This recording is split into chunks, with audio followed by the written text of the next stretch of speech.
Glenn Greenwald may be the premier, and in fact, one of the few remaining champions of the First Amendment in the entire press corps. He writes on Substack, appears on Rumble. He joins us tonight. Glenn, thanks so much for coming on. So, like 3 tweets into this very long Twitter account from Matt Taibbi, you have Ben Collins at NBC complaining loudly that Elon Musk would dare to release details of censorship. Why isn't the entire press corps out there on the side of free speech and of revealing what we didn't know until now? Because the leading advocates of censorship over the internet in the United States, as surreal as it is, are the employees of media corporations whose HR title is journalists. They have been the ones essentially who took the internet, which, remember, until 2015 on social media was largely unmoderated, with the exception of a very few small number of cases of expressing violence or doxing people and the like, and demanded increasing amounts of censorship because they became convinced that the reason Hillary Clinton lost and Donald Trump won, which they regard as a travesty, was because free speech was allowed on the internet and that only censorship could save us from such an event in the future. And they are now advocates of, demanders of censorship, and are furious whenever anyone tries to restore a bit of free speech to our discourse.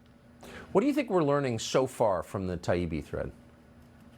I think one of the most important things that has been overlooked in the controversy over big tech censorship is that it is not, as liberal censorship defenders typically like to claim, the decisions, the autonomous decisions of private corporations, which therefore can't be questioned since they have the right to censor whatever they want. Overwhelmingly, we're seeing more and more evidence, and including tonight, that is often coming from the Democratic Party, the majority in power party in Washington, that tells these companies, censor this, censor that, censor this, censor that. And if you don't, we're going to use our legal and regulatory power to punish you for your failure to obey. That's illegal. I think there's pretty clear Supreme Court rulings on this. How is it continuing? There absolutely needs to be test cases. There have been decades of Supreme Court precedent where city officials would tell bookstores, if you don't remove these books we dislike, you're going to start to have all kinds of investigations. And the Supreme Court has said over and over that when the state pressures or coerces private actors to censor for the government in ways the government couldn't do directly, that too is a free speech violation. They've done it in the open, Tucker. Over an 18-month period, the Democratic Party summoned the CEOs of every major tech company and said to them in public, and as explicitly as could be, we don't think you're censoring enough content. And if you don't start censoring more, the stuff that we think is dangerous or constitutes hate speech, you're going to suffer legal and retaliatory reprisals. It's absolutely dangerous. And also, I think, unconstitutional. It just needs to reach the Supreme Court. How did Jim Baker from the FBI wind up the general counsel of Twitter? There are a lot of lawyers in this country, a lot of capable lawyers, but you hire the FBI lawyer at the center of Russiagate? I mean, that seems like a means of control by a government agency over a social media company to me. The tentacles of the U.S. security state are in almost every single institution of authority and power in this country. I still find it mind-boggling how it used to be controversial.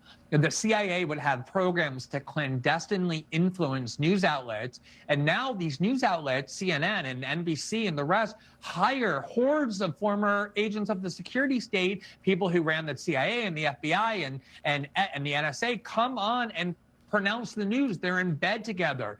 Big tech censorship is a critical tool of the national security state. Whenever anyone tries to do anything about it, these former people from the CIA and the rest, and the Pentagon and the rest, jump up and say, we cannot allow you to restore free speech. This form of censorship is a crucial weapon. And so they're completely intertwined and integrated. And we're seeing that in the role that Jim Baker, a former U.S. security state lawyer who became a Twitter lawyer, played in this censorship of right before the election.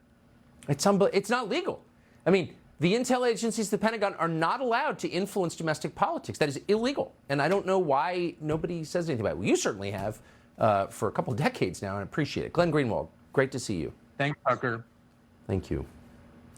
So this release of internal documents from Twitter, while, as Miranda Devine just suggested, is probably not everything they have, is enough to tell us what exactly has actually happened